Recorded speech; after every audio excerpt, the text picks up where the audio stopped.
Welcome, everybody, as we are continuing our six-part Jewish history course here today. We're going to be studying today Israeli history. And so I want to make sure, though, that we are on YouTube. It looks like good, we are. So welcome, everybody, as we're here for the fifth of our six-part Jewish history course. Talked about doing the second part of American history here, but I realized we're going to do Israeli history. Next week we'll do Savannah history and maybe add a little bit of the 20th and 21st century. We only had 6 parts, so I wanted to make sure to get to Israeli history. So we're going to talk a little bit about the history of modern Israel and how we came to where we are today. Now, of course, in the media, you hear a lot of things about Israel. We're going to talk about the history of the modern state of Israel and how it came to be. We won't be getting to everything, obviously, because an hour and 15 minutes is not nearly enough to go over everything, but we'll start off by talking about how Israel came to be a Jewish country, where it began, and so forth. There's a lot of misinformation out there, and when I say a lot, an awful lot. You hear a lot of negative things about Israel in every way, shape, or form. It's been that way for a very long time. A lot of stereotypes, a lot of name calling, a lot of ostracization. It is very much a case of the more you say negative things, the more people will believe them. And there's been a lot of negatives. Got to ignore everything you hear for the most part. There's some negatives, definitely. But Israel has been made to be a pariah, as we know, as the worst country in the world, which obviously it is not. So we just have to be careful. And we're going to talk about a little bit more of the history and what actually happened. If we have chance, we'll get to the peace process today. I don't know if we'll get that far. But we're talking mostly about the creation of the state. So let's talk about Israel before it was Israel. Now, many people remember it as being, of course, Palestine. But the truth is, before Israel was Israel, it was under the control of many different countries, none of them the Palestinians. But by the 19th century, it was still under the control of the Ottoman Empire. As you can see here, where Jerusalem is, it is not what you would call an important part of the Ottoman Empire. It is not at all. It's a backwater area. It had always been a backwater area since the Roman times and before. Israel, or what we call Israel, was never a truly essential part of the world except for biblically and to the Jewish community. And you can see here, it's just part of a larger area that's controlled by the Ottoman Empire. By the 19th century, was having some financial troubles. You'll see right here where Jerusalem is. You see how close from Jerusalem and Damascus is. We'll talk a little bit about that. And as for the section, particularly we call Israel today, we have old maps. There's not a lot about it because obviously it wasn't considered a very important part of the Ottoman Empire. But you can say a little map here, just where you can see Jerusalem and the city of Gaza and Jaffa. There really was very little in this area. So when we go back to the 19th century, what is Israel? We have people like Mark Twain who visit Israel, so excited he gets to Israel and he can't believe how disgusting it is. It is basically nothing. That's how he describes it. It is swampland and desert, no cities. Jerusalem, if those of you in Jerusalem, the old city of Jerusalem was the entire city of Jerusalem. There was nothing outside the old walls of Jerusalem. There were no trees in the country. There were very few people who lived in Israel. It was a very nondescript area of the world. If we go to the population of the time period, let's look at what the population was. So in 1882, the entire population of what we would call Israel today was about 300,000 people. That's it. That is less than the county we live in. That's less than the county of Chatham. That's 300,000 people for the entire area. About 8% were Jews. So there's always been Jews there. About 92% were not Jews, mostly Muslim, some Christians as well, some nondescript who are not part of those worlds but are other religions. But it's a really small place with no cities. Yes, there's a small port called Jaffa. Tel Aviv wasn't, but it's not an essential place in the world by any stretch of the imagination. It's a desert and swampland. There are small villages here and there strewn throughout the north. That's it. And so we see a couple of attempts at settlements, larger ones by Jewish communities. Moses Montefiore tried it in the mid-19th century, and it was not a success. If anybody's been to Israel, seen the windmill. In the 1880s, after the pogroms started in Russia, there were Jews who moved there trying to be farmers, sponsored by some Jewish philanthropists. It turned out to be failures. Most of them then moved to other villages in the area. They tried farming, but in Russia they were not allowed to farm. They didn't own land, so they were very, very much of failures in farming, which is what they wanted to do. And so where does what we would call modern Zionism begin? And it begins with a man named Theodor Herzl. And I think many of you have heard of Theodor Herzl. He was a reporter for a German newspaper. He was from Hungary himself.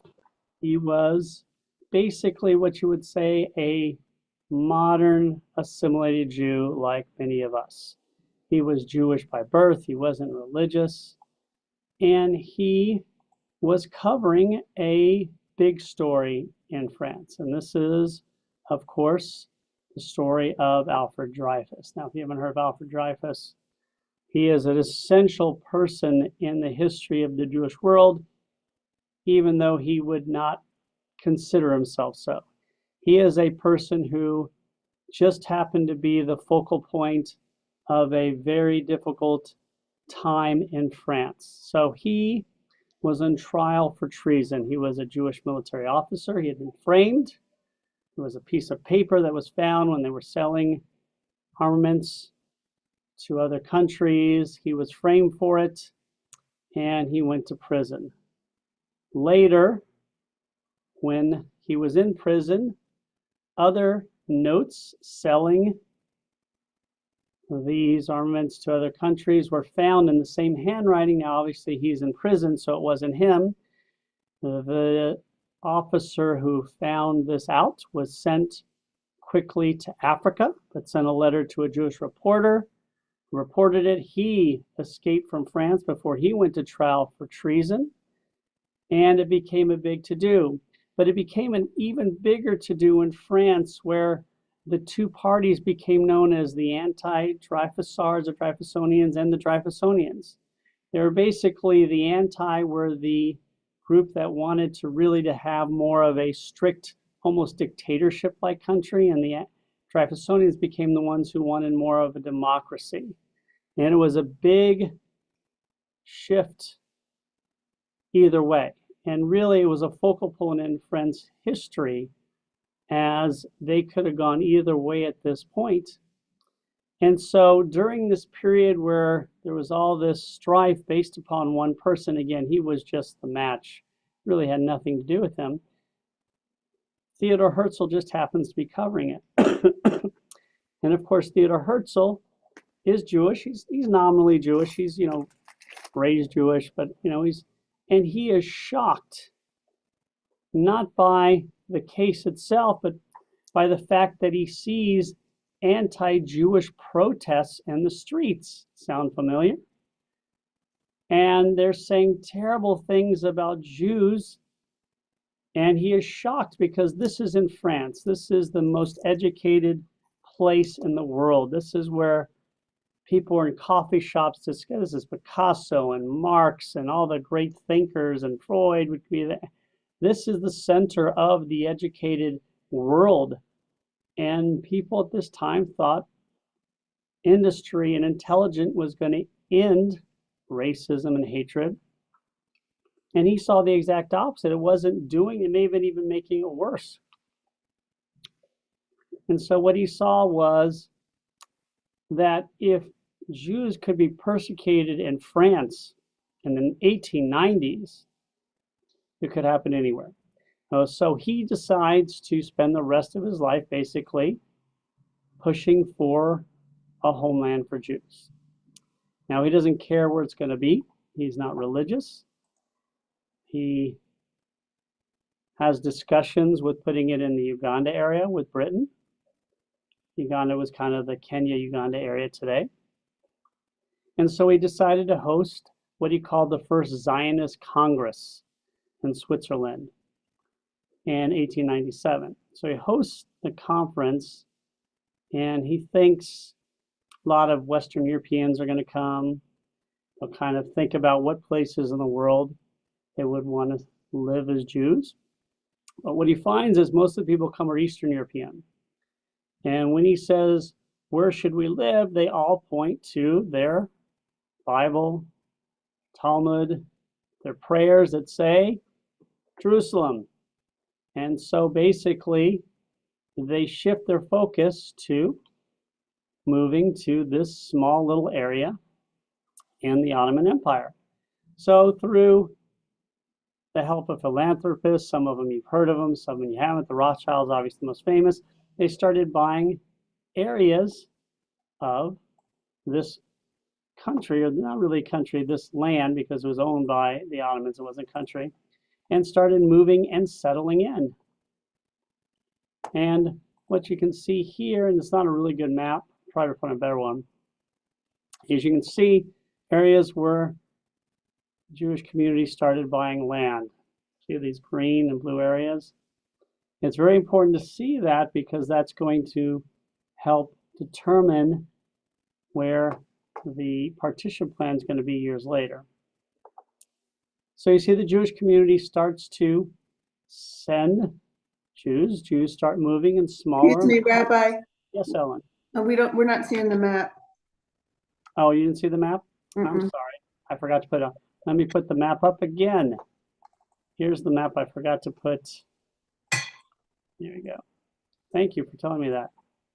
Here's the map. You can see it's a small map. I can make it a little bigger. You see the areas mostly here on the coast and up here. And this is going to be very similar to what we're going to see from the partition plans in a little bit. And more Jews are moving there. It's not a lot by any stretch of the imagination, but they're moving there, but they're doing something different. They are moving there to start farms, really becoming more of a labor organization group of people, and they start to succeed. So by 1914, which is the start of World War I, you have 94,000 Jews in this area, almost 4 times what they had before. So really it's been an increase, but not a huge increase. We're talking about 94,000 people, which is a lot, but not a lot.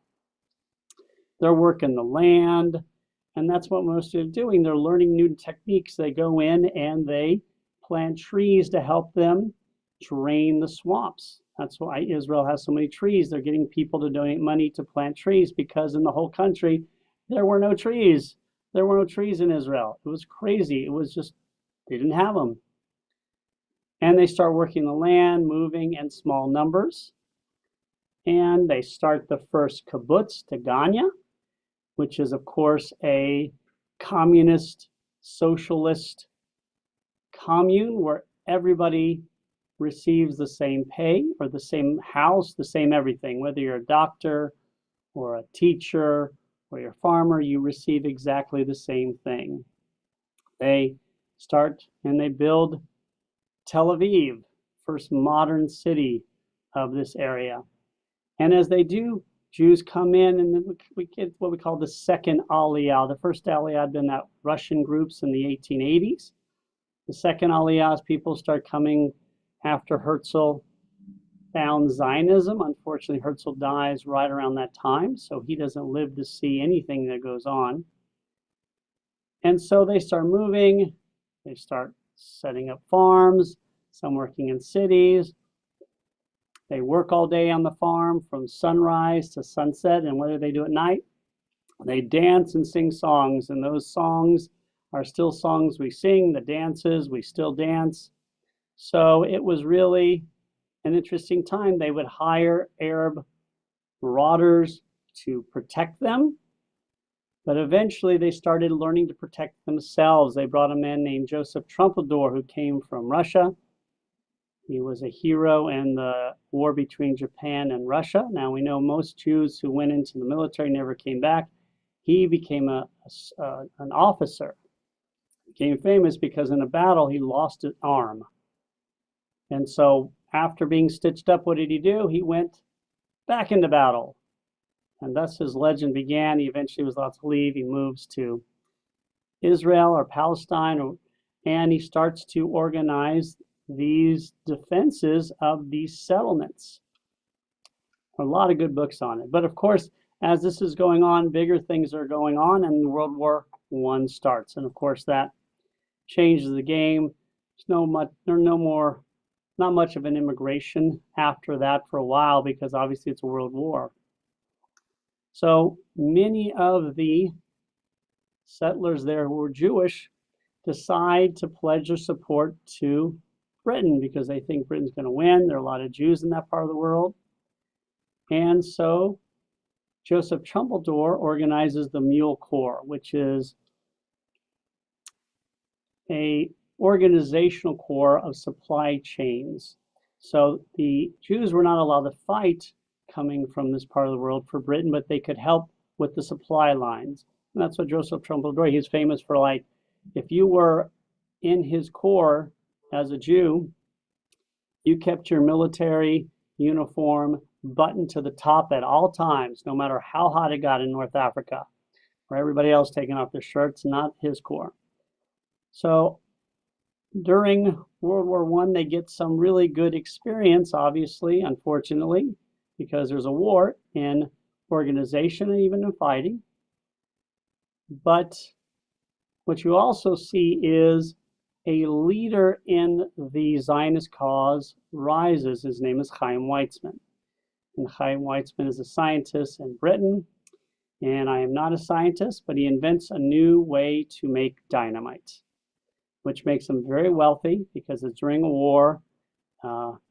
Britain is cut off from a lot of their supply lines, a lot of their areas.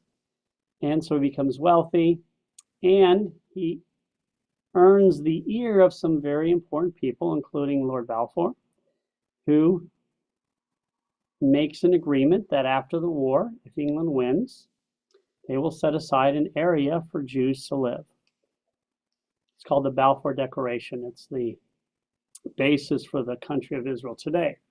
However, that's not the only agreement the British made, because they also made an agreement with the Arab tribes out there. Remember, the Ottoman Empire is Muslim, but they're Turks. They're not Arab, and so they control Iran or Persia and Mesopotamia and Arabia, North Africa, and the Middle East. But the Muslims there are not Turks. They did not like being controlled necessarily like the Turks, so the British tried to convince these Arab tribes to revolt. If you've ever seen Lawrence of Arabia, that's what he was doing, by the way. Lawrence of Arabia, not a very big supporter of the Jewish community, to say the least. So he makes an agreement that he is going to give certain areas to them. This area especially is one of them. And of course, there's a third agreement, and this is the Sykes-Picot. This is the agreement between France and Britain that after the war, France and Britain will split up the Middle East and keep it for themselves. So the war ends, and which of the three propositions do you think they keep? They keep the third, and they divide the land between the French and between the British. And so this, of course, is what we would call now the British Mandate. So the British Mandate is what is for the area. The British Mandate is usually considered for the area now part of Israel. You can see the British Mandate. And so again, there's no Israel. There's no, Palestine is this area that is now Israel, Jordan, a little bit of Saudi Arabia, maybe a little Iraq and Syria. It's a bigger area. And so the issue was that there were two groups that wanted to have their own areas in this land.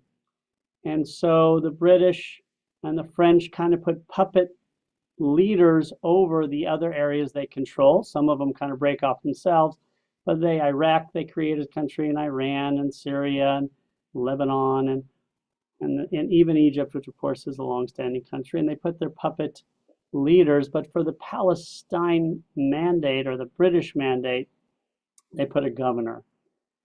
And during this period, there are now Jews who are moving to this area. And for the first time, Muslims become very hostile towards the Jews because there is a belief that Jews and Muslims have not gotten along for thousands of years. That is not the case. As we talked about earlier, generally, through most of history, Jews would have preferred to live in the Muslim world. The Muslims were generally much more tolerant, and especially all the way probably to the 19th century, for sure, in most areas. And so in the 1920s, you have really a man who becomes the Mufti of Jerusalem, Husseini, who is very anti-Semitic. And he starts Arab riots against the Jews in this area.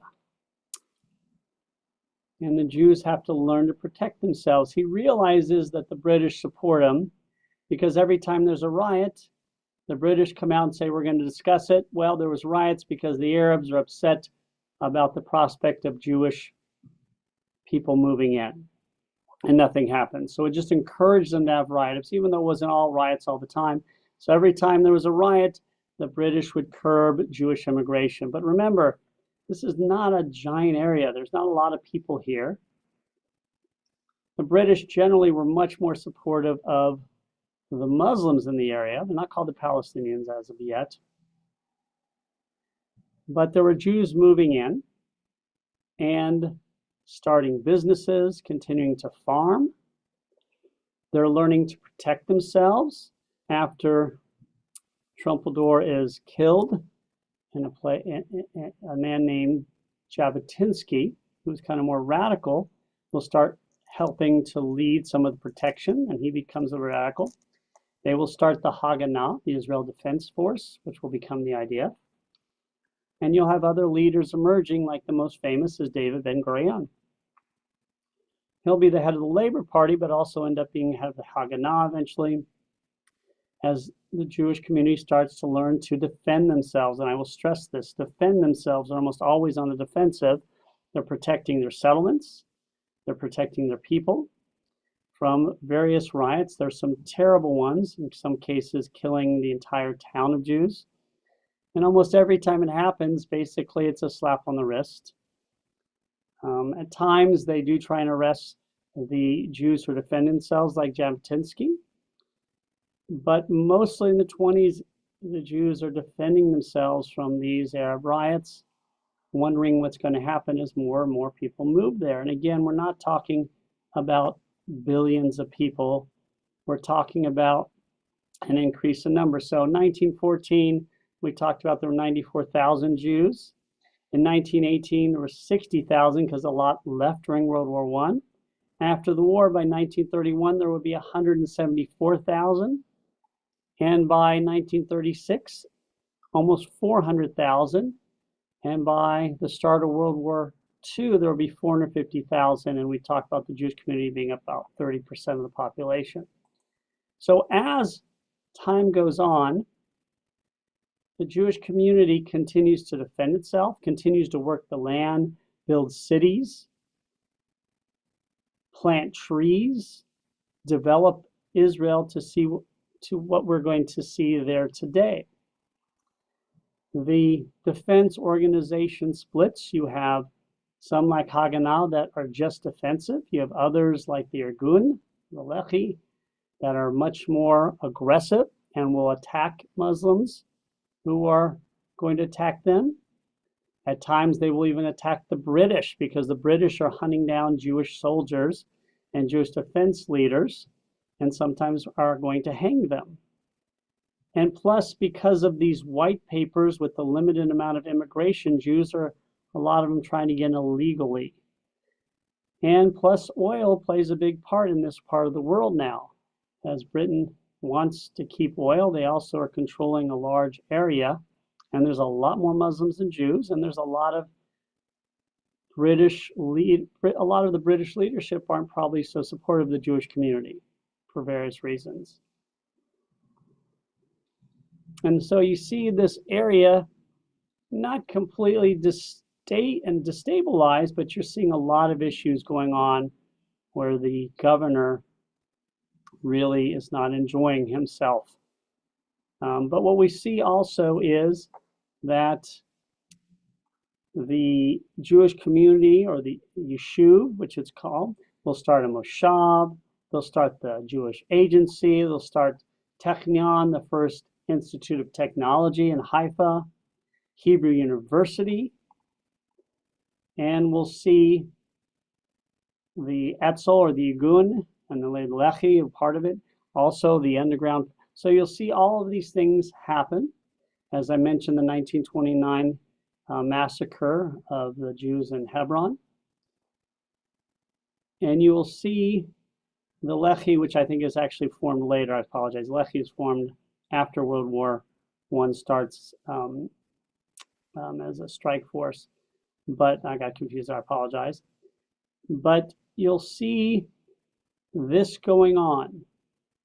And then, of course, in the 1930s, things happen in Germany, which is very alarming. So you'll see Jews starting to move from Germany. It's called the Fifth Aliyah. There were 5 Aliyah. This is the 5th Aliyah, the 5th movement to Israel. As Jews are moving there, some escaping what's going on in Europe. Some have trouble getting there because, again, you're only allowed to go in small numbers. 1939, the white paper, another white paper is issued severely limiting the Jewish immigration, which is very difficult because 1939 things are really starting to heat up even worse for the Jews in that part of the world. And then, of course, World War II breaks out. And you have a conundrum. And with Palestine, the Jews are not very happy with the British. You even have some of the Irgun that are fighting the British. But you got World War II, and the difference is the British are fighting the Germans. And so the Jews in Israel volunteer to fight for the British. The Muslims volunteer to fight for, of course, the Nazis, especially Husseini, who becomes very close with fascists and with Hitler.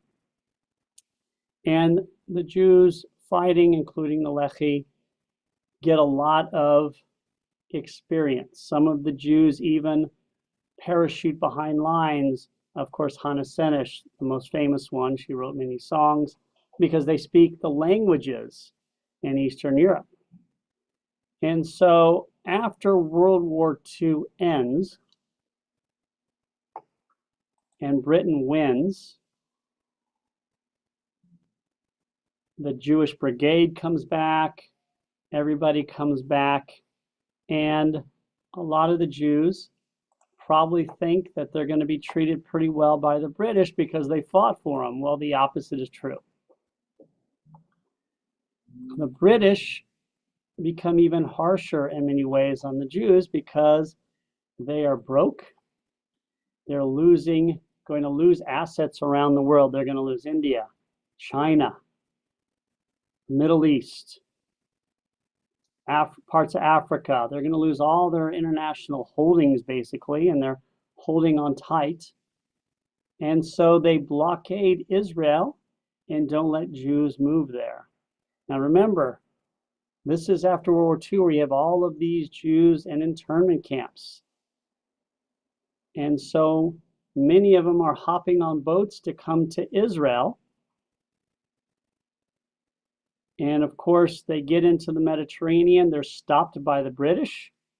The Jews are put in internment camps in either Cyprus, Israel, or they're sent back to Europe. Who's driving those boats, by the way? Little known fact that only was discovered a few years ago or rediscovered.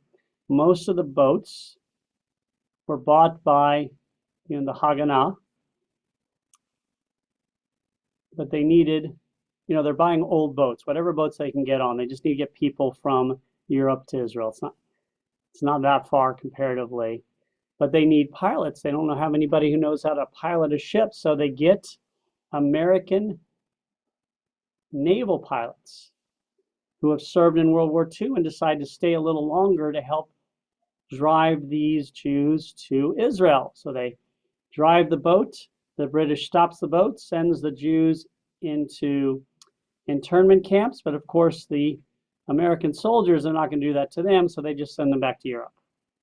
There's a little known fact, and most of these were not Jewish, by the way. They're mostly non-Jewish, and almost none of them, even the Jewish ones, even ever stepped foot in Israel.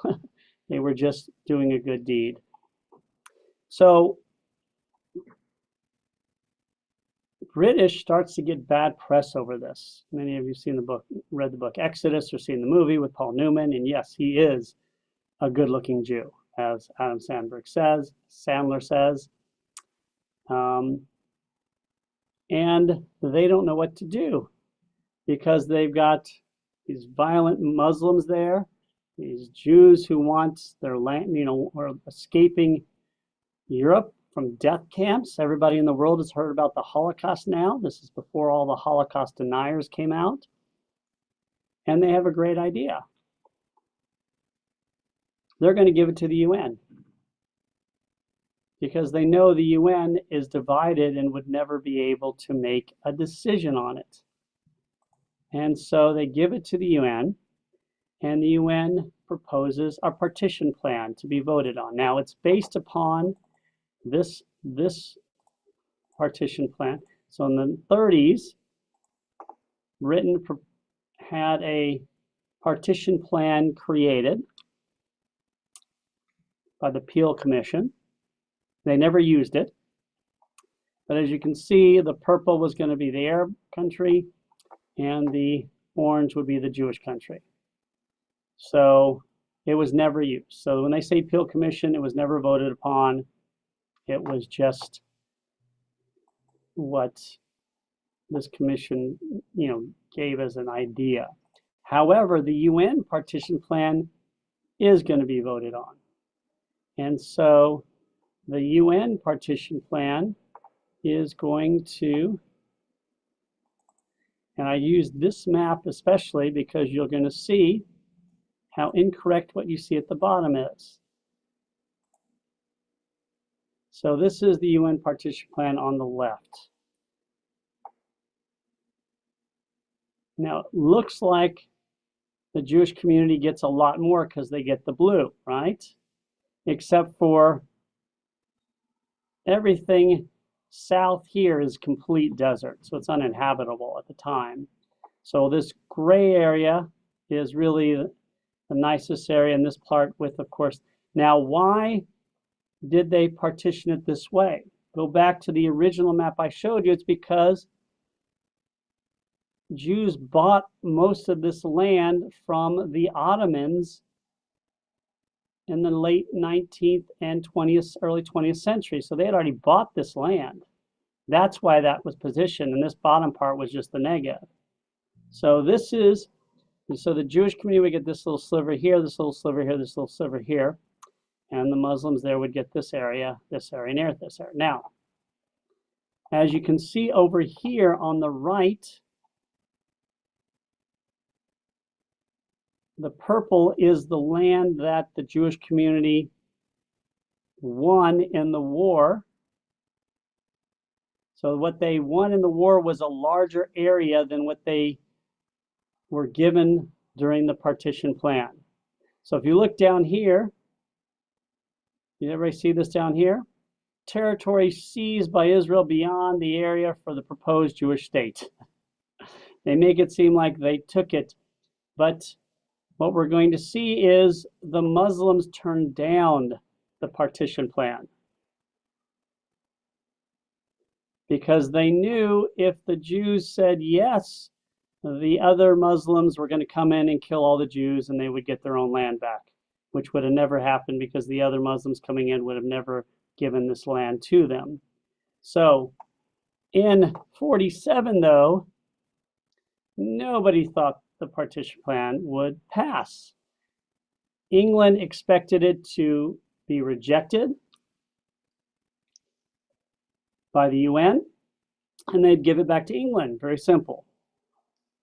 They didn't count on a couple of things. One, they didn't count on mostly the Soviet Union. And that's an important factor because the world was very different back then. Let's look at a map of the Middle East.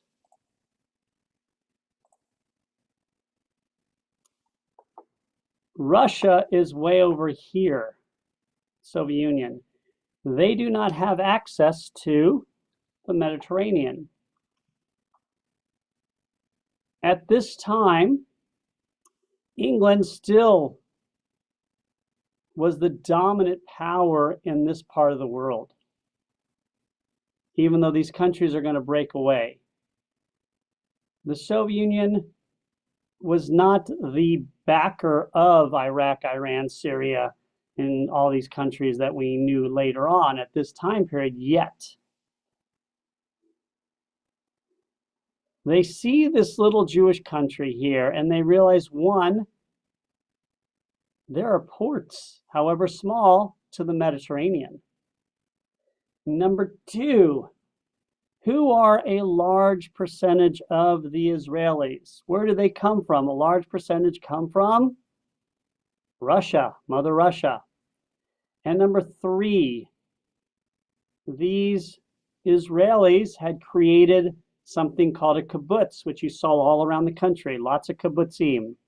What is a kibbutz? It is a communist enclave. Everybody there gets the same as everybody else. So you had 1, 2 to 3 together, you get 6 or whatever, and they said, we need to support them. And so they got all their satellite countries to support them. And you had to pass by, I think, a 2/3 majority. The other thing they didn't count on was America, because America was dead set against this. The State Department was very anti-Semitic.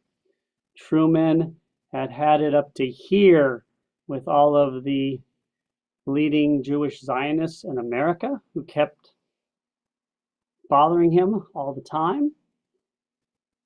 And he was against it as well. Congress was very supportive of it, but the State Department wasn't. But he had a very good friend who was a businessman who they had been partners with. And this businessman had been such a good friend to him, and even during his presidency and all his success, had really never asked for a favor. And he asked for a favor. He said, listen, I want you to meet with this man. That was that was it. He said, I want you to meet with this old man and just listen to what he has to say. That's all he did. And so this man happened to be Chaim Weizmann. And so his friend Eddie Jacobson, who was not, I don't think, a big Zionist, just knew the cause a little bit, he asked him to meet with Chaim Weizmann, who was elderly and ill at the time. And Weizmann convinced Harry S. Truman to support the partition plan and to encourage a couple other countries to do so. So America encouraged a couple other countries who could care less about it. America wants it. What do we care about what's going on in the Middle East? And it passed miraculously by 1 vote. I believe 1 vote. Don't quote me on that, but if it is 1 vote, then I'm right. If it's not, then everybody else is wrong, right? So It passes miraculously. Nobody can believe it. If you were in America, you were probably not only shocked, but petrified beyond all reasonableness.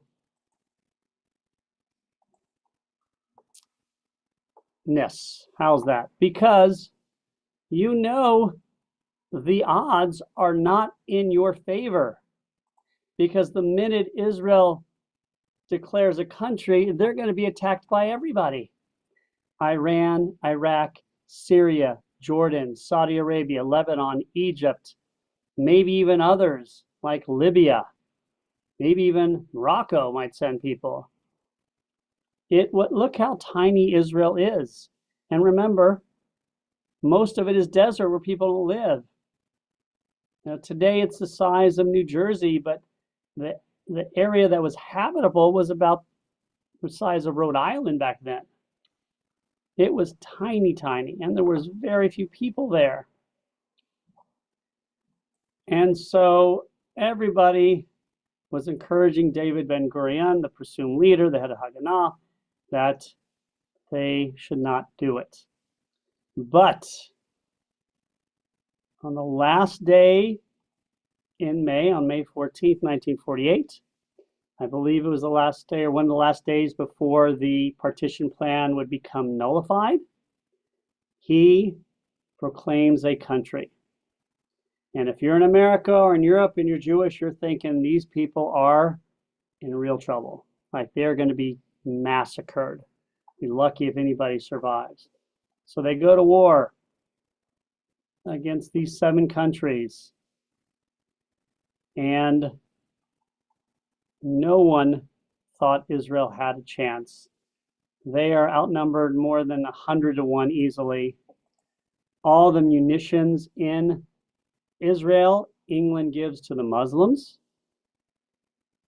Remember, all these other countries have been armed. They have armies. Israel doesn't have an army. As soon as this is voted on and Israel declares a country, the blockade ends and Jews can start coming in. And you have all these Eastern European Jews coming out of the Holocaust. They get off the boat onto the beach. What are they given by the Israelis right away? Here's a rifle. You're in the army. They don't speak Hebrew. They're just surviving. They've got families. They don't know what's going on. So they have to coordinate all these people who do not speak the same language. You've got people coming in from Muslim countries that don't speak the language. You've got people from all places in Europe and it's a mess. They're outnumbered on levels we cannot even imagine today. And it's just going to be a terrible dismantling. I mean, we're talking these countries. Egypt had, 26 million people. They've got thousands and thousands of troops. They have tanks, they have airplanes, they have combat munitions, they've got boats. Israel has none of this at all. And they win the war. So that's the crazy part. How does Israel win this war when they are outnumbered and going to be attacked on every angle? Well, the answer is because they understood the situation better than most. Number one, they are fighting for their lives. They know this. Their back is against the wall. All the people coming in are a paid army. They're not paid well either. Number two, most of the Jews, almost all of them really, are from first world countries or from literate countries. They're literate. They're from countries that have had standing armies. They understand the modern world and how to create an army. The Muslims are from smaller areas. For them, an army is attacking, screaming, shooting in the air, and watching people run away. Well, they now are standing from a modern group of people who are organized in a way to protect themselves. and have the ability to read military history, are getting some experienced people from Europe, from Russia, from even America. A few Americans go over there and help out. And so you have a very different organizational structure. Another reason, all these countries are fighting to take land in Israel for themselves. They're not fighting to get the land and give it to the indigenous, the Muslims living there. They're called Palestinians now. They're not giving it to them. They're going to keep it for themselves. So they're not fighting together. They're just first one at the center gets to keep the land. Also, Israel has modern technology because they have educated people, communication systems, modern ways of fixing guns and fixing tanks. In these other countries, they're given these things, but they don't know how to fix them. They don't know how to use them properly. They're just given them and trained. Additionally, in this part of the world, if you remember when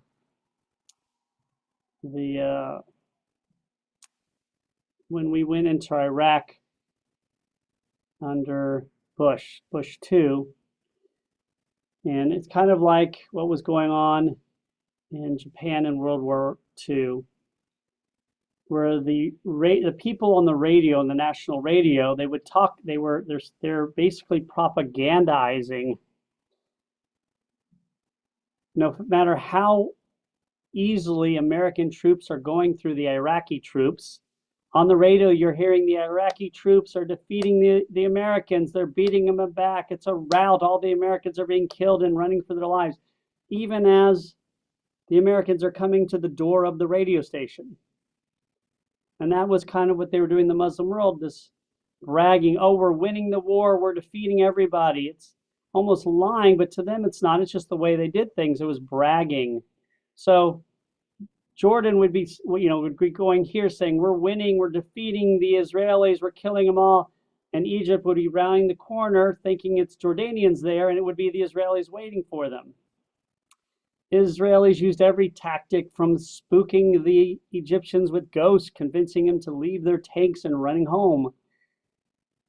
So even though they were outnumbered in every way, the ingenuity was incredible. How many of you have been to Israel, and I know we're most of you on YouTube, and gone to the secret munitions factory where they were making bullets under a kibbutz right next to a British post, because they were getting ready for the war, what was going to go on in the future.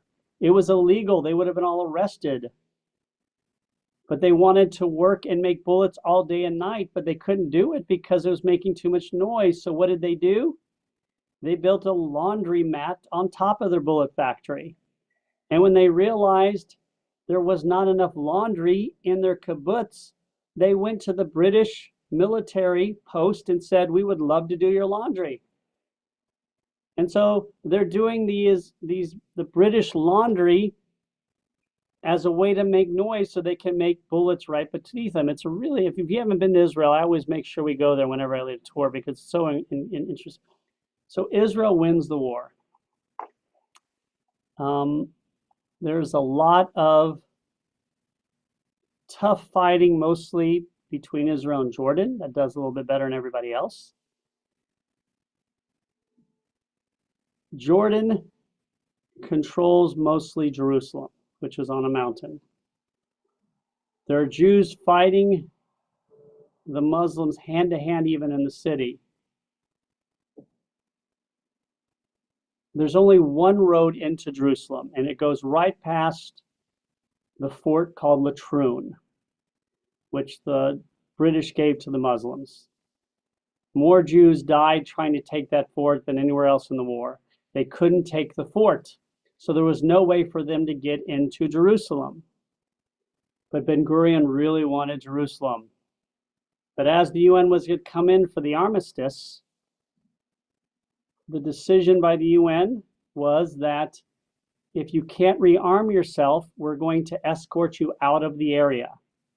And the Jews couldn't rearm themselves, so when the UN went in and said, this is now for the Muslims. We're going to escort all of the Jews out. The Israelis said, wait a minute, we can rearm them because we have built a secret road into Jerusalem. They called it the Burma Road, based upon the road during World War II. So they had overnight, through weeks and months, built a secret road into Jerusalem that they were working on up to the last moment. And so when the UN came over and said, you don't have a road, they said, look, our trucks go in. The trucks could barely go in, but they could. They rearmed, and Israel, of course, ended up getting half of Jerusalem. So they end up with their country. They have to decide on a flag, as we know. They base it on Talis. They're going to have a democratic government based upon the British system. The founding of Israel and the immigration of Jews to America almost ends world Jewry, to the point where over 90% of all Jews live in America or Israel now. There are 6.5 million Jews in America, maybe 8 million in Israel. That's a guess. Maybe 2 million Jews in the rest of the world. So almost all of the Jews living in Muslim lands, some of them have been living there for thousands of years, moved to Israel. Jews in India moved to Israel. Jews in Europe, a lot have moved to Israel. That's why one of the reasons Hebrew is the language. It's not a language of persecution. It's a language where everybody has to learn it, but everybody has been using it in prayer for centuries, millennia. So they have to figure out ways to settle all these people, create a government, stabilize the military because they know how important it is, which is really important to bringing unity, because if you serve in the military, you really become an Israeli. How to find money, how to create commercialism, because there was nothing there. Remember, before Israel, there's nothing in this country. I mean, this is not a piece of land anybody wants. They have the port. That's nice. But besides that, there's nothing there. So they start planting more and more trees. All of us, of course, putting money in the JNF boxes. Israel's still the only country in which the number of trees is increasing. It's the only country in the world that has more trees today than 100 years ago. They start, increasing the number of people going to colleges and start trying to build infrastructure with telephone lines and TVs and telecommunications and creating some sort of negotiations with other countries. They'd already started this because even though America was the first country to recognize Israel, America wasn't giving Israel any arms. Where did Israel get all of their arms during the War of Independence? Very simply, where were there a lot of military arms that were not being used anymore? The answer is Europe. They just had a giant war. Everybody is broke. They are willing to sell gently used or very used weapons and ammunition to Israel because they want money, and Israel's getting money from other places. So they got all this used equipment. Some of it was beat up, some of it was not, but they were smart enough to be able to make it work as they see today. Even today, I don't know as much now, but I know in years past, Israel bought airplanes from America. What was the difference? Because Egypt is getting airplanes, other countries. Israel was just getting the airplane, the outside. They would do everything on the inside themselves. Like all the technology on the inside, they just needed the shell. That's what they often need. Or they take what America gives, because America does not give their top level military grade anything to anybody. So they'll give the certain levels. Israel is just able to upgrade it. So that makes a big difference. In the 1960s and 50s, they're not there yet. We know about the Sinai War in 1956. Israel is desperate for friends. Egypt and England and France are at a very difficult moment in their histories because Egypt has broken away from England. Nasser has nationalized the Suez Canal. And that is a big problem because the Suez Canal is big and it is important. It is a very valuable area and it saves, I can't even imagine the amount of money it saves because instead of having to go all the way around Africa, you cut right through here and you're in the Indian Ocean. And again, Cape of Good Hope is very dangerous, takes a lot of time. So by nationalizing the Suez Canal, not only is Egypt going to get a lot of money, but they can say to Egypt, to England and France, you can't go through. So England and France make a deal with Israel. We want you to go take the canal, and then we will come in and say, no, you can't do that, Israel, and we'll take it back and we'll have it. So Israel goes through, is going to take the canal pretty easily, turns out. And who steps in? America. America says, no, Israel, you can't do that. America is now the power in the world along with the Soviet Union. They slap England and France on the wrists, which they could not have done before World War II. And Israel goes back. Nasser becomes a national hero because Egypt defeated Israel, England, and France militarily all by itself.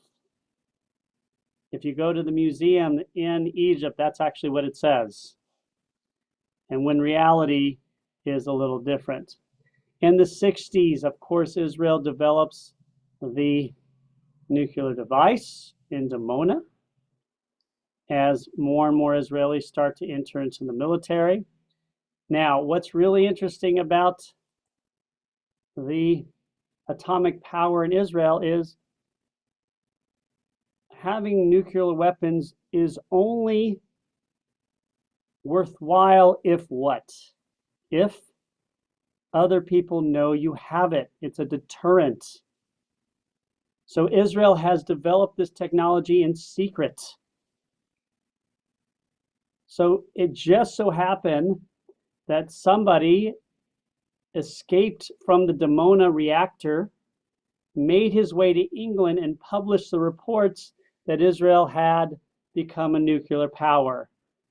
Now, was this person working for Israel or did he think he was really getting away with it? I don't know. The world knows now Israel has nuclear power. In the 60s, a war begins as the PLO comes in and starts terrorizing. Now we have to ask ourselves, what is Israel doing with Gaza and the West Bank during this time? What are they doing with the Palestinians? Well, let's look at the state of Israel today.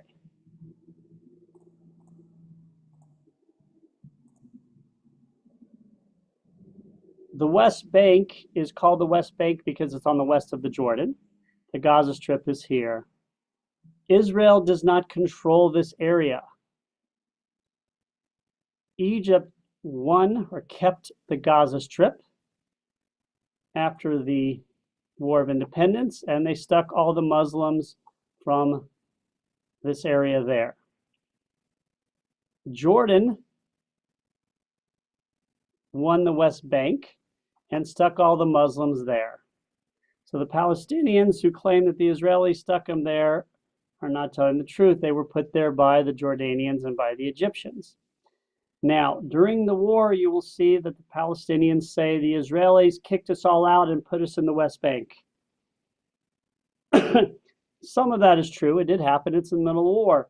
But a lot of the people left their homes and left the country because they were told by Jordan and Egypt and other countries, we're going to kill all the Jews and give you your land back.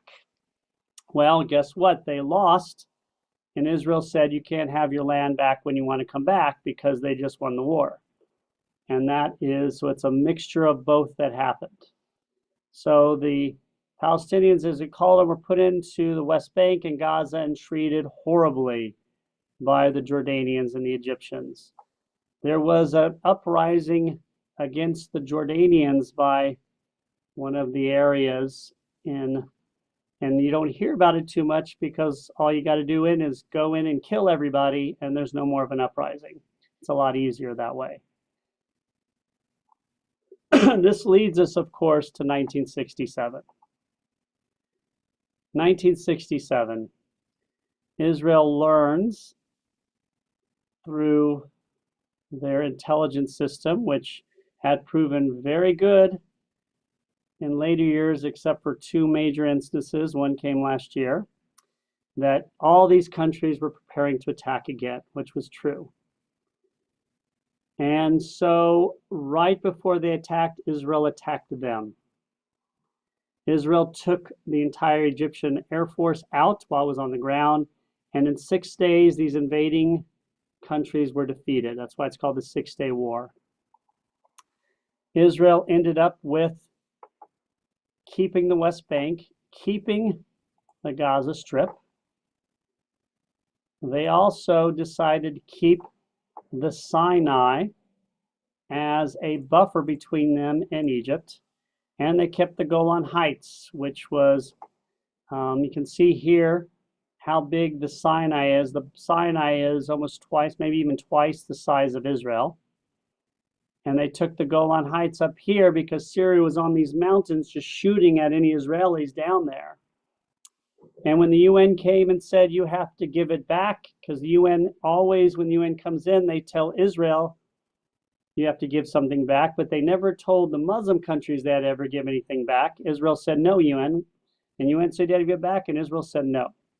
And Israel kept the West Bank, the Gaza Strip, the Golan, and the Sinai. So, and this is the first time that Israel was seen as a military power. And a lot of the anti-Semitism you see, the anti-Israel sentiment comes from here, because now they're seen as the aggressors, which we know not to be true.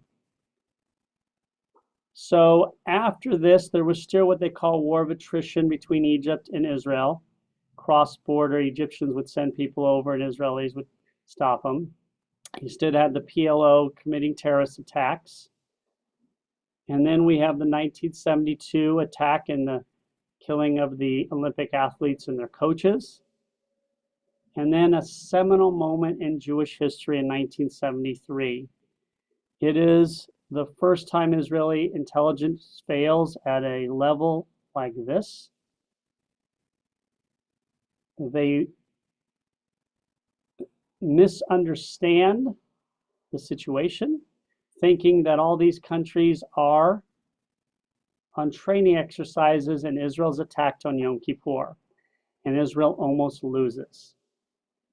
One of the reasons they didn't lose is because Jordan did not attack. Now, why didn't Jordan attack? It's very simple. If we take a picture of the state of Israel back up,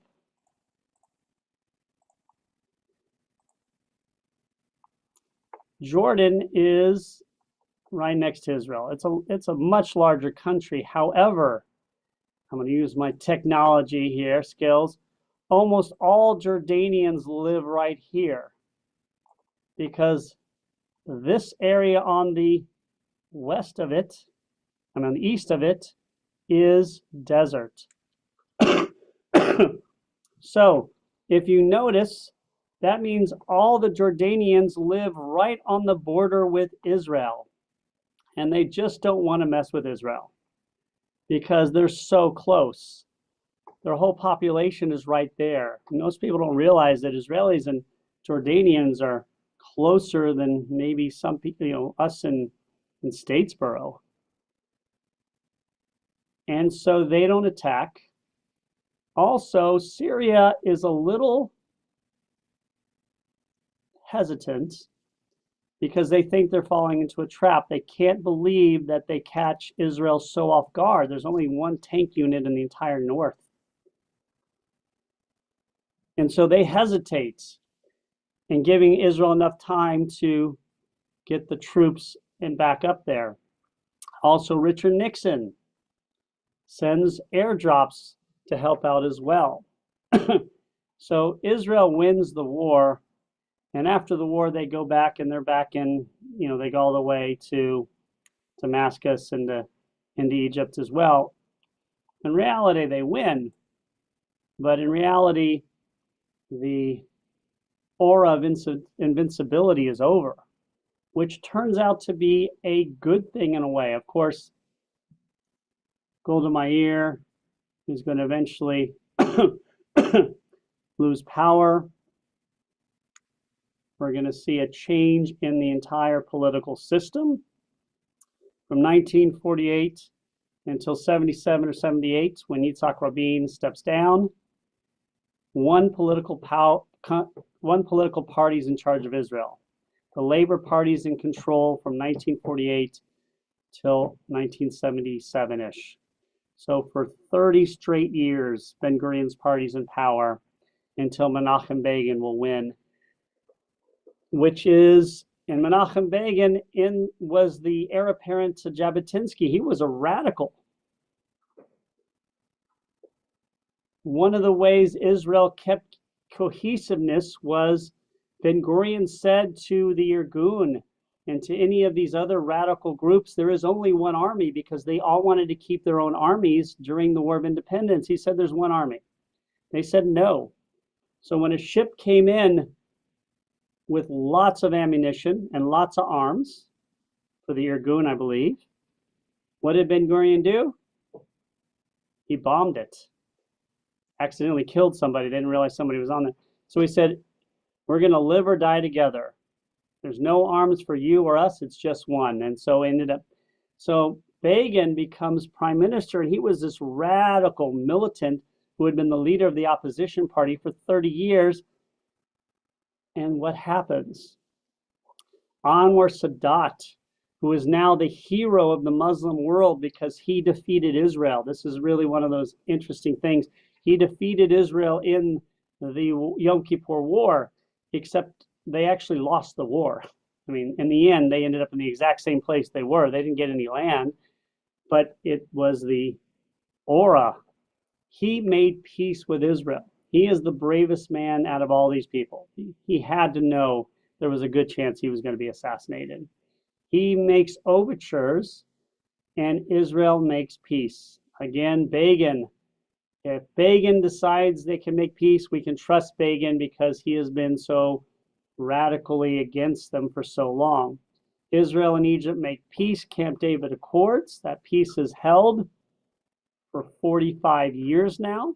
There's been times where it's been in tension, times when there's been a stronger peace, like today, but it's always held. So the loss of invincibility at the Yom Kippur War in some ways helped later on.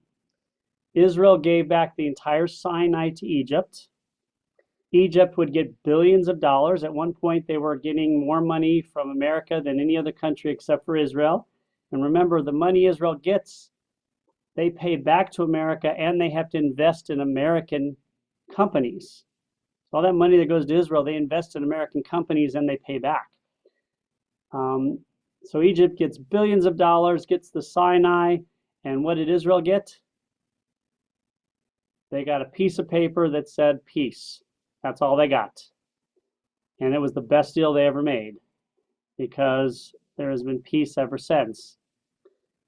In the 80s, of course, we're going to finish soon. The Intifada would happen. Israel would not know what to do.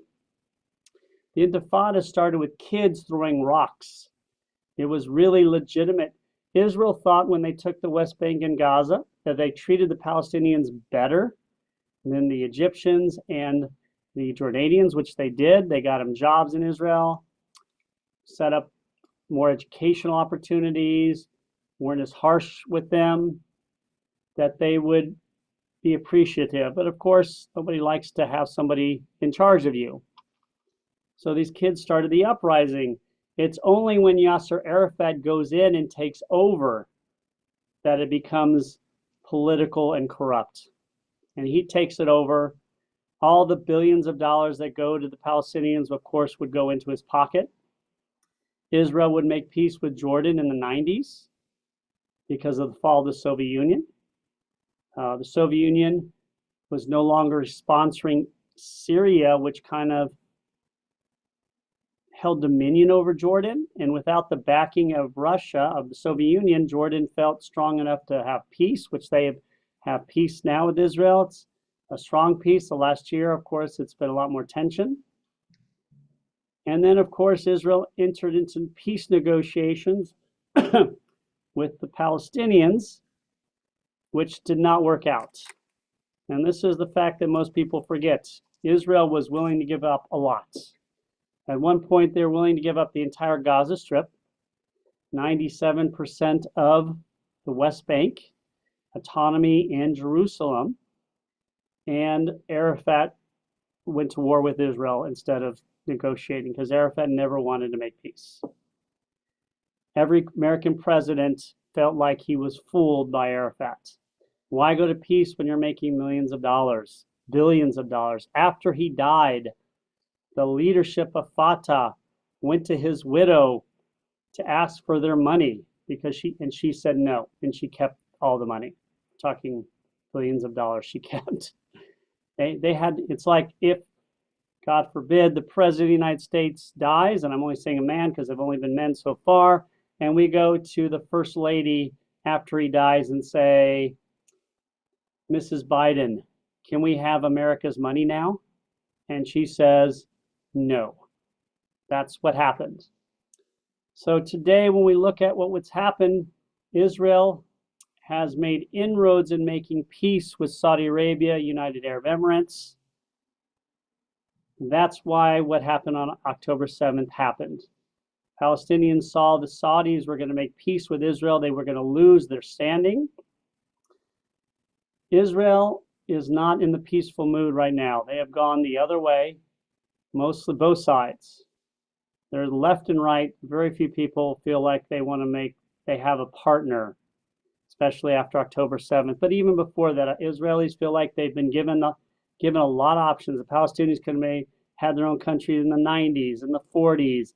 Many times they've had opportunities, but every time they've gone to war and attacked Israel.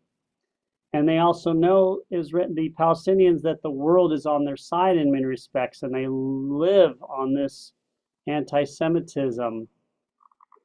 And they live on what they see, and their leadership loves to see their own people killed. I mean, Hamas doctrine is kill Jews in Israel. It is not to create a land for their country. The UN has 2 refugee organizations.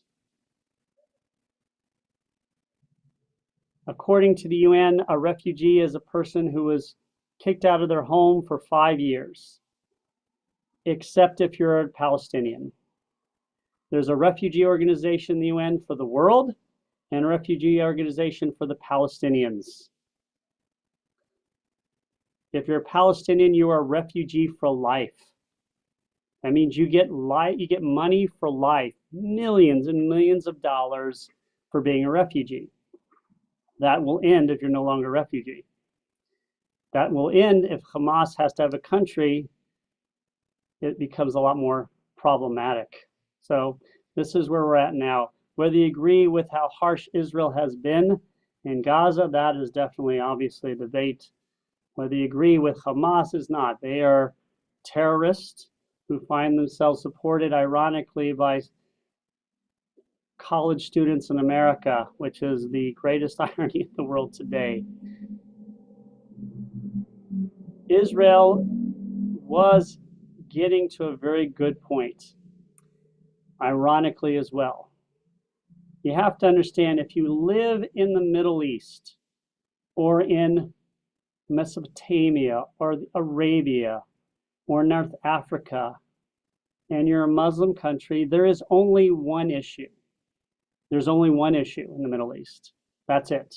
Right now, one issue. What is that one issue? The one issue is Iran. That's the only issue. Iran has already taken over Iraq. When we took out Saddam Hussein, we had no idea what we were doing. It freed up. They've taken over parts of Iraq. They control, obviously now, Syria. Getting the map on, they control Iraq, Syria, and Lebanon. Yemen is now partially under their control. You've got the Somalis, who are now under their control as well. Their goal is to take over all of this and then go to Europe afterwards. That's their goal. And Saudi Arabia is terrified of Iran. And so is the UAE. Egypt is as well, and so is Jordan. The Sunni countries that are not radicalized, comparatively, understand that America is not in the Middle East as much as they were. There's not American presence in the Middle East like it used to be. And that is problematic because the Saudis, the Egyptians, and the Jordanians have no army to compare with Iran. Iran's army is very strong. And for the region, they're very strong. There's only one country in this whole area that has an army, not counting Turkey, that can match Iran, and that is Israel. And Israel army just happens to be better than Iran's. God, thank goodness. So that is why when Saudi Arabia is making inroads as the UAE with Israel, that was hopefully going to create peace in the future.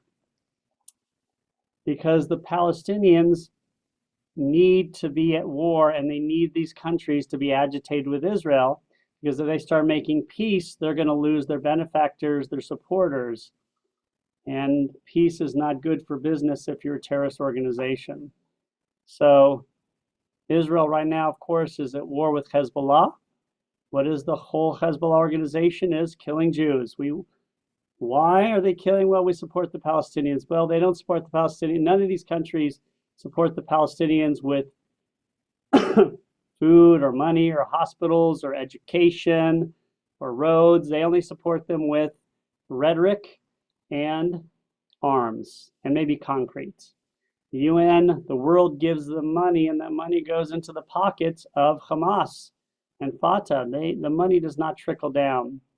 So when you see free Palestine, remember the Palestinians are not going to be free, even if they get their own country, unless Hamas or Fatah, there's no democracy in the Middle East. There's only, they're all dictatorships. So it's a real problem for the Palestinians. They're trapped between a rock and a hard place. Until they can rise up and create a better government for themselves, they're in real trouble. But I digress. That's a little bit about Israel. We talk about the negatives, but we've got to remember Israel is now a financial powerhouse. The country itself is beautiful. They've created a beautiful country that is a synergy of ancient and modern world in ways that no other country has. You've got camels and robots. You've got the old city. When Jerusalem is Wi-Fi, the whole city is Wi-Fi. You've got the Technion. You've got, companies on the NASDAQ on levels at unprecedented levels in this tiny little country. And yet we see a lot of the anti-Semitism. This is a country of 9 million people, maybe 10. And it's only got that big in recent years. And yet it's the focus of so much hate in the world. And it's really problematic. But the country itself is doing well. If anybody's been there, it's beautiful. It's a whole different way of life they've created. They've created modernity in a place where it never existed. So the history is quite complicated, but also very interesting. And hopefully we'll see more peaceful days in the future. But just remember, when people start talking negative, Israel is at war with the Houthis, Iran, and Hezbollah. Just think about that, not to mention Hamas. Who are the people they're at war with? And remember this too, in human history, Never has a democracy been at war with another democracy. Never. And so Germany had been a democracy before Hitler took over.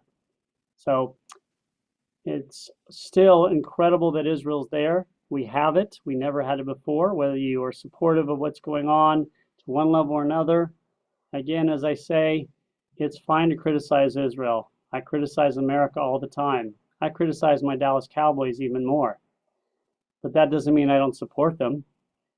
I support America. I support the Dallas Cowboys. I support Israel, even if I don't agree, because they've never asked my opinion. And when you see people protesting Jews in America and attacking Jews as if I have a say in what's going on in Israel, because we know Bibi calls me all the time and says, Robert, what should I do here?